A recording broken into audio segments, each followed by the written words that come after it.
is me again, Next Potato TV.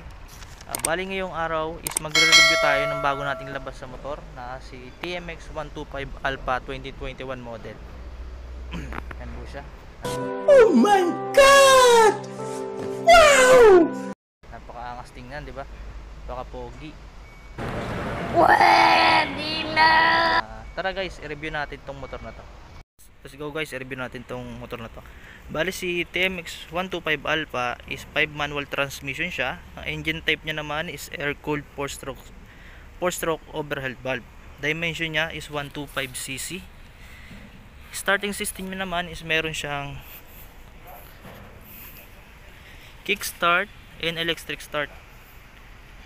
Ang fuel system naman niya is carburetor type po. Meron din siyang oil capacity na umaabot ng 1.1 liters at tank capacity niya na umaabot ng 8.6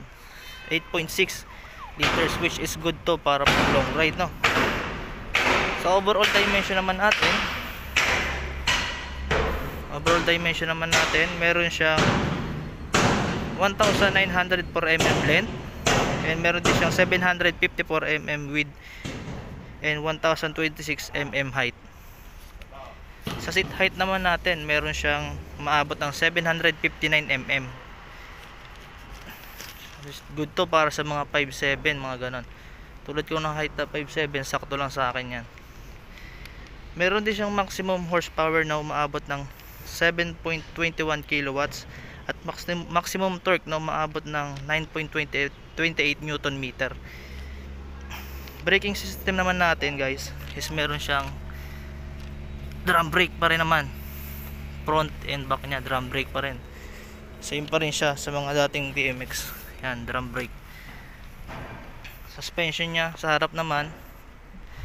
Suspension naman natin sa harap is telescopic type. Tapos sa likod niya is shock type na spring type. Tapos sa kinaganda kasi dito, meron na rin siyang yun, yung sprocket cover na meron sa sniper. Yung kinaganda sa kanya, yung dagdag sa kanya.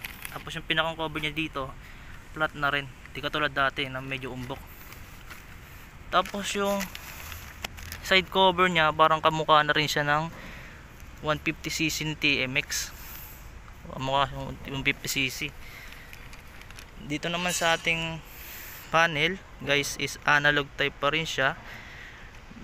Meron din siyang switch ng high and low natin para sa ilaw. Para naman sa signal light, meron din. Sa busina naman natin, meron siya dito. Dito naman yung ating starting system sa electric. Ang napansin ko lang dito guys is wala siyang switch on and off para sa ating headlight. Kaya pag binuhay natin siya, sinusian, automatic buhay yung ilaw niya.